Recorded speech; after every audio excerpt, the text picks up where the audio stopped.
Então, vamos dar uma continuação sobre a genuinidade dos livros da Bíblia. Como que podem ser livros genuínos?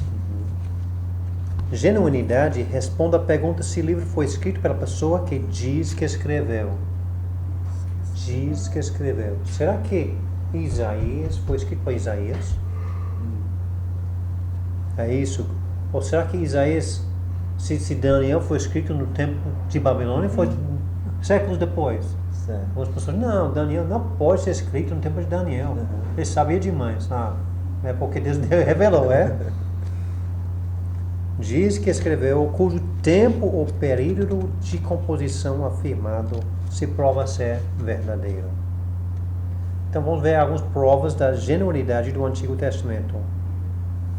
Primeiro, todos os livros do Antigo Testamento, menos 8, são expressamente citados no Novo Testamento como genuínos. Certo.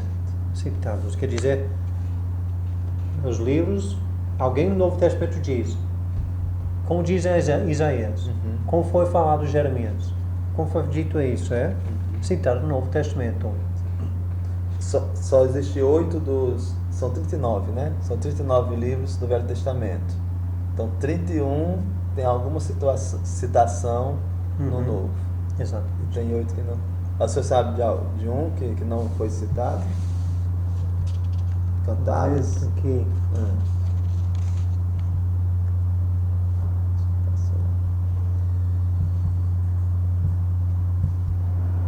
Passei.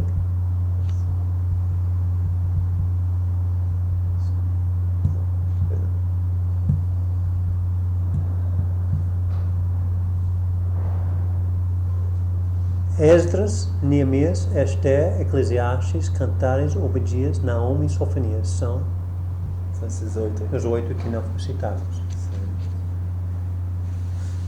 Mas isso não quer dizer que não é a palavra de Deus. E esses 8 são incluídos em grupos, lei, profetas, então são incluídos em grupos que são aceitados. Sim.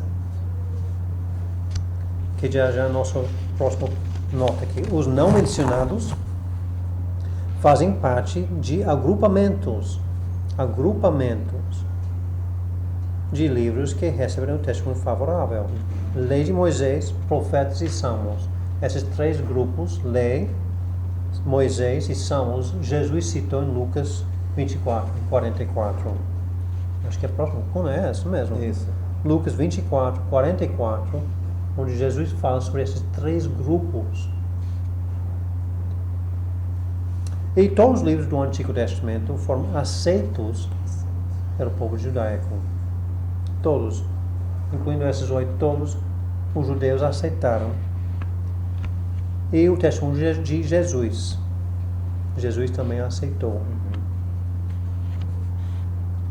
Próxima lacuna, então, seria Jesus. Desce do velho. E do novo, nós temos aí, o Novo Testamento foi escrito no que é chamada Koine grega. Certo. É a grega mais falada naqueles dias. Então a palavra para lá, para botar na lacuna, é grega.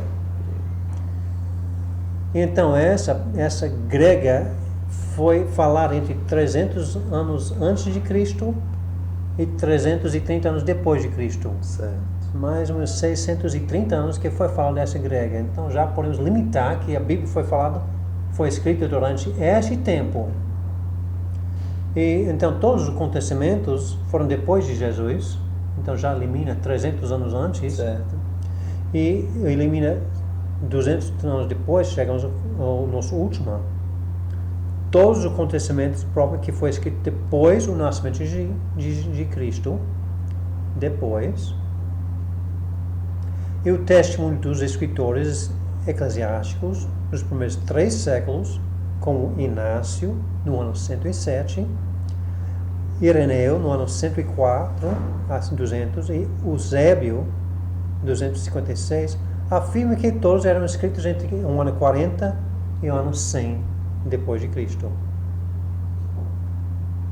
Então, já recente dessas pessoas Inácio, Ireneu, Eusébio, já foi escrito. Então foi escrito entre o ano 40 e o ano 100 depois de Cristo. Só pastor, um pouco sobre essa data, que o senhor colocou AD. AD É depois de Cristo. certo, então DC. É a mesma coisa de DC. Então DC e AD é a mesma coisa. DC e AD é a mesma coisa. Tá certo. AD é uma palavra latim que eu não lembro. Tá bom. DC é depois de Cristo em português. AD é uma palavra latina, mas é a mesma ideia. Tá certo. Tem pergunta aí Não. sobre a genuinidade da Bíblia? Não. Então vamos olhar para a credibilidade, a autenticidade da Bíblia. Um livro autêntico quando relata fatos que tenham ocorrido realmente. Fatos que, por exemplo, realmente aconteceu. Certo. Ocorrido seria a palavra que coloca aí. Ocorrido. Um livro é corrompido, não autêntico, não credível, quando o seu texto atual não corresponde ao do original.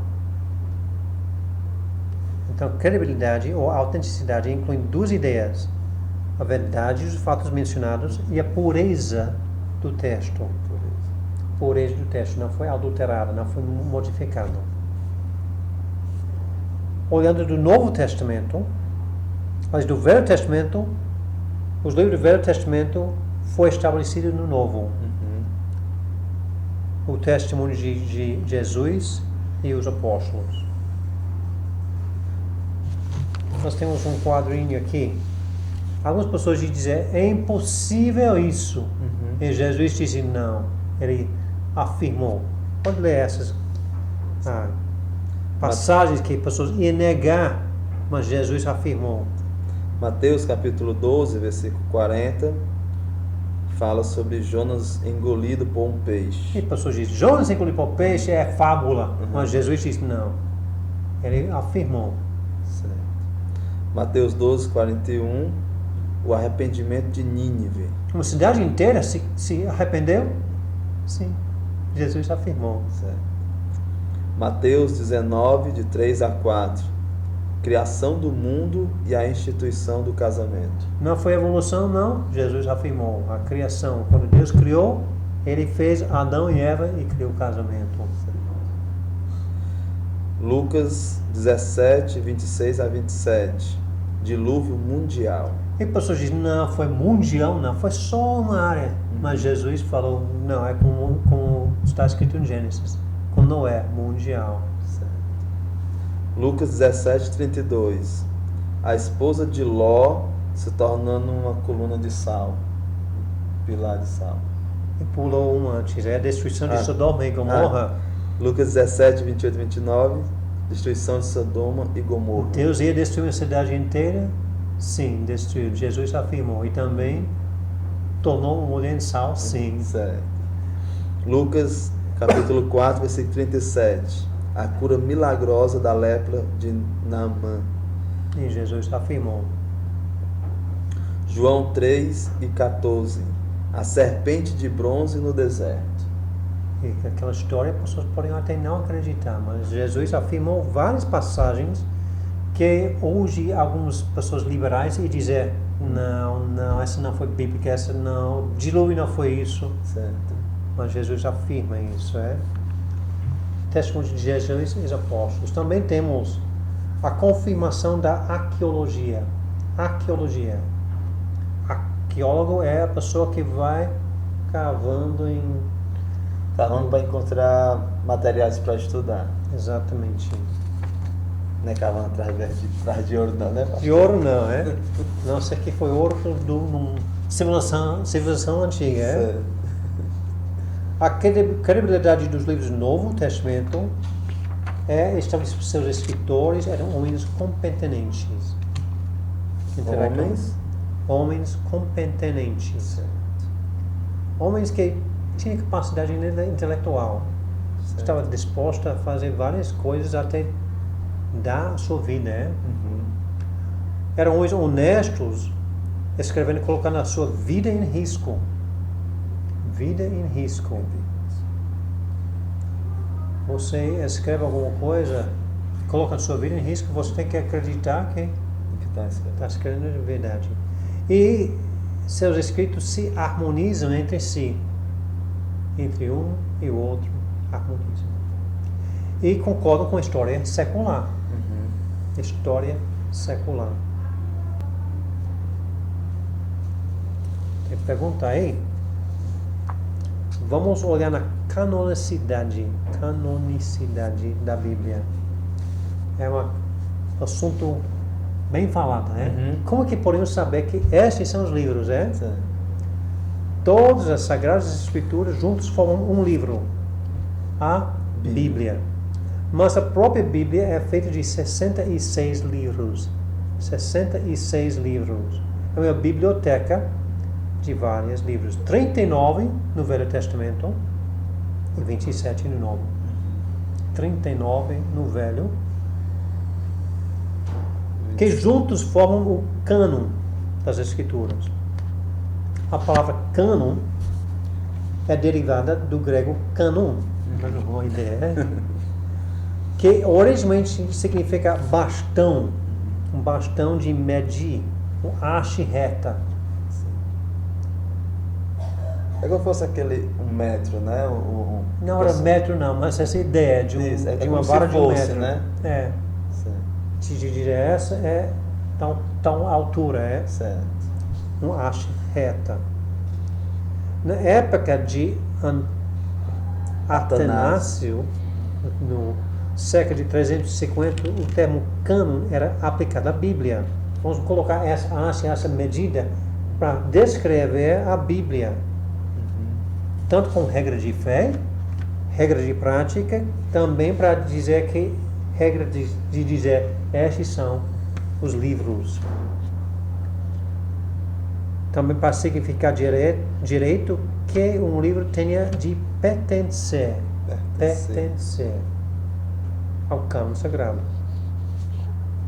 Então surge a pergunta: como chegamos até 39 no Velho Testamento e 27 no Novo?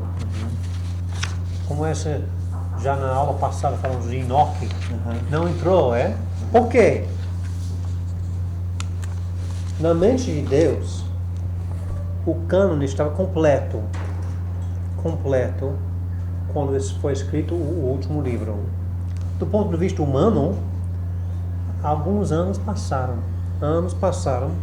até que foi determinado quais livros devem ser dentro e quais devem ser excluídos.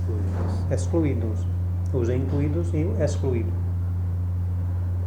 A igreja primitiva não canonizou. C-A-N-O-N-I-Z-O-U. Não canonizou as escrituras. A igreja católica tem essa ideia que a igreja que declarou esses são, esses não são. Mas não foi a igreja que fez isso, não. Deus já tinha feito essa antes, né? A igreja reconheceu. A igreja não selecionou os livros, mas reconheceu aqueles livros. Então a palavra aí é reconheceu. Tem pergunta? Então, na ideia aqui sobre a canonicidade, essa parte do reconhecer, né? É importante a gente perceber sobre isso, porque eles não determinaram. Não. Né? Eles não determinaram. Então, eles, instruídos por Deus e observando vários pontos, chegaram a essa conclusão. Né? Eles reconheceram o que já estava aceito na prática. Certo. Vamos ver as diferenças entre os que foram aceitos e não aceitos, né? Os cânicos e não canônicos. Certo. As diferenças são imediatamente destacadas, como foi os primeiros cristãos reconheceram certos livros. Como foi que eles reconheceram? Não declararam, mas como que essa eu reconheço sim, essa eu reconheço não? Como é?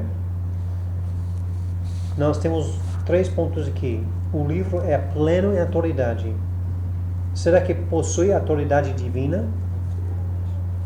É óbvio que Deus escreveu isso. Olha a profecia. É óbvio isso. Olha o que aconteceu. Autoridade divina. 2. O livro é autêntico.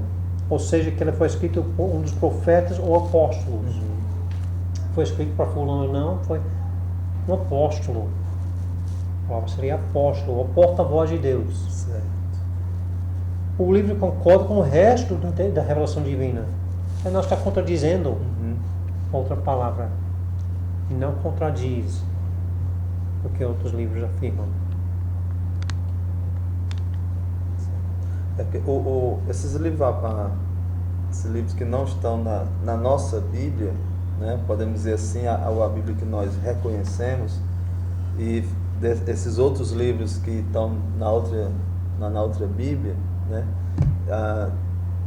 existem muitas diferenças. Assim, existem diferenças que contradiz, como um batismo por mortos, uma ideia de um purgatório, né?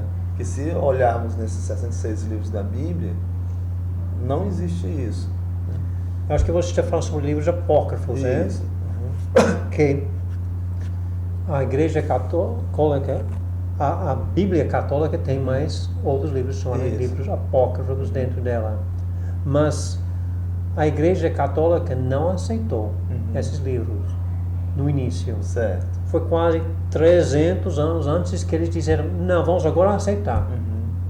Então eles não aceitaram, depois acrescentaram tais livros. É interessante que tais livros que eles acrescentaram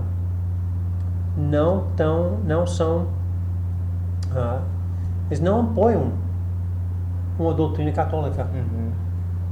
Você não tem purgatório dentro desses livros, não. Certo. Essa uma adoração de Maria, não. Esses foram escritos antes que Jesus nasceu. Certo. Os judeus não reconheceram, Jesus não reconheceu, e a igreja primitiva não reconheceu, e a igreja católica não reconheceu. Depois de um tempo eles acrescentaram. Até na Bíblia Católica você pode ver que eles destacam que são diferentes do que os outros. Interessante. E boa pergunta.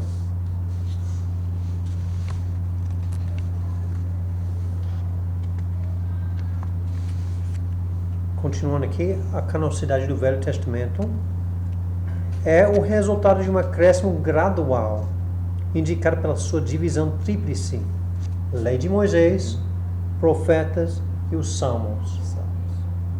3 coisas que Jesus citou em Lucas 24, que tem a lei, profetas e salmos. O cano do Velho Testamento concluiu com o último profeta, o escriba Esdras, sendo o último escritor.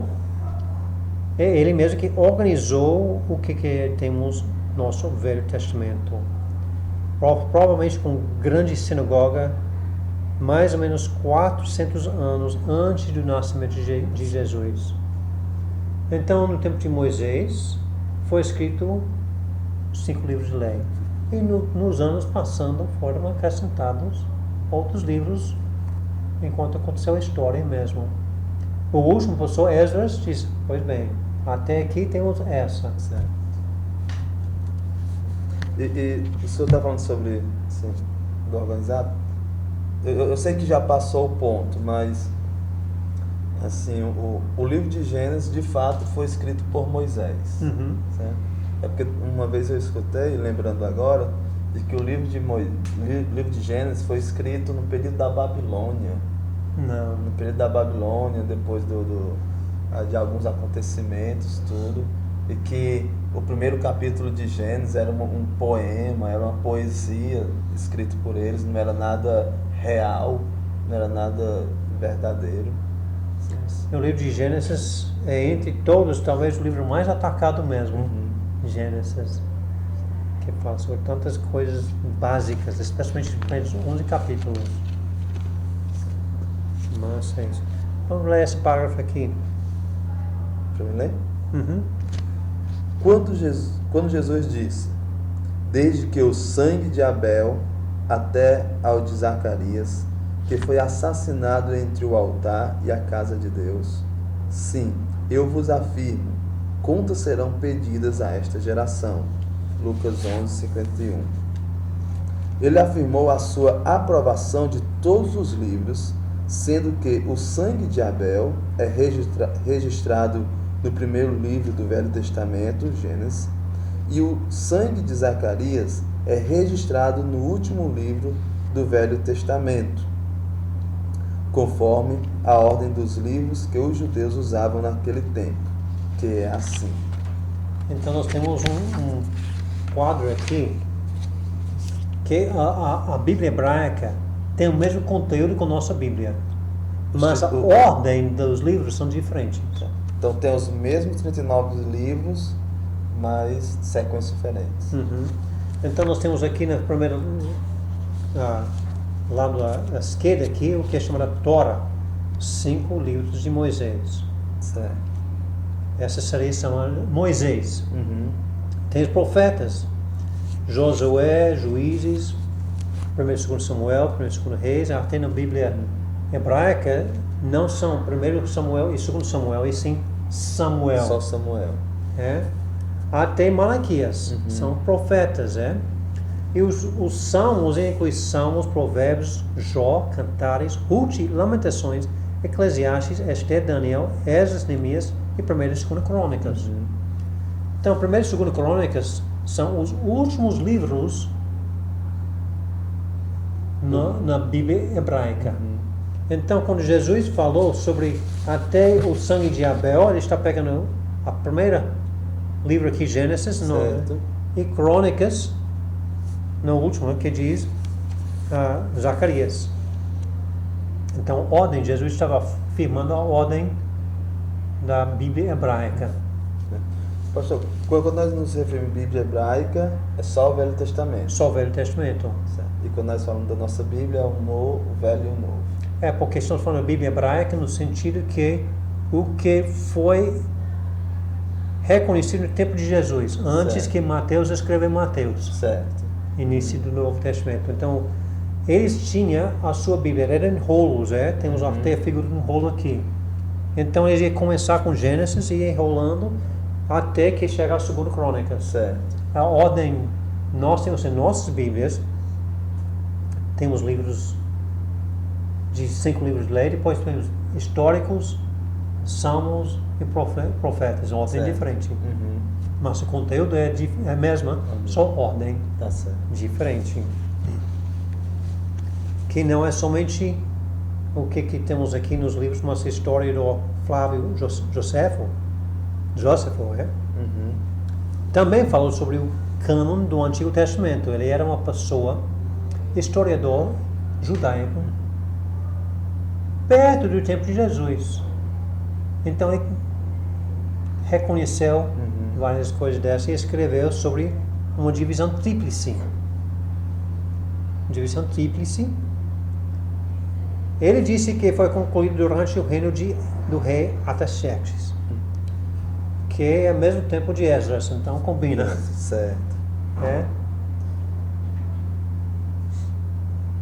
Então nós temos aqui, no próximo ilustração aqui, 5 livros de Moisés, Salmos e Profetas. A divisão tríplice. Não está colocado na ordem, como estão vendo no primeiro quadro aqui em cima da página, mas sim só a divisão. Tem pergunta? Não, eu só acho interessante isso, que assim, que essas divisões que existiam, né? Que hoje tá igual a nossa, assim, hoje nós temos a nossa. Né?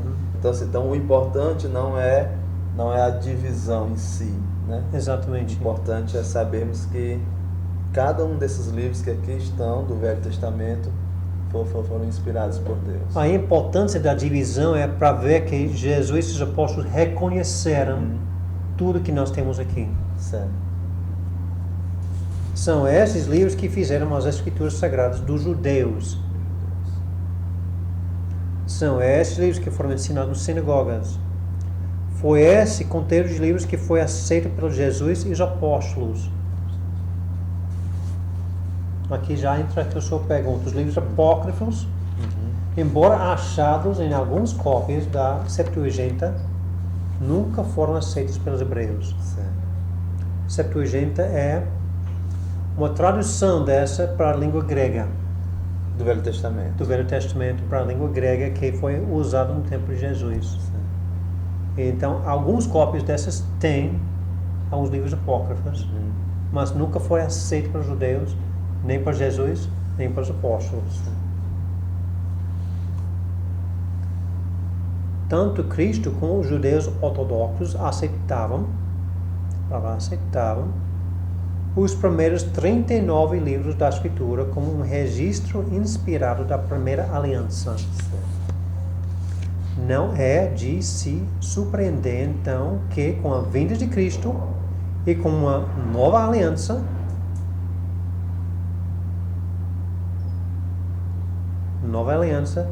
novos livros seriam apresentados. E assim aconteceu nos tempos apostólicos.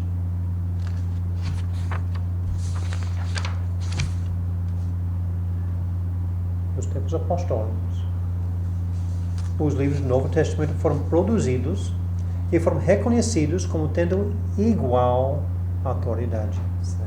Igual autoridade da velha aliança. Tem perguntas sobre por que tem os 39 livros? Não. Vamos agora para a canonicidade do Novo Testamento.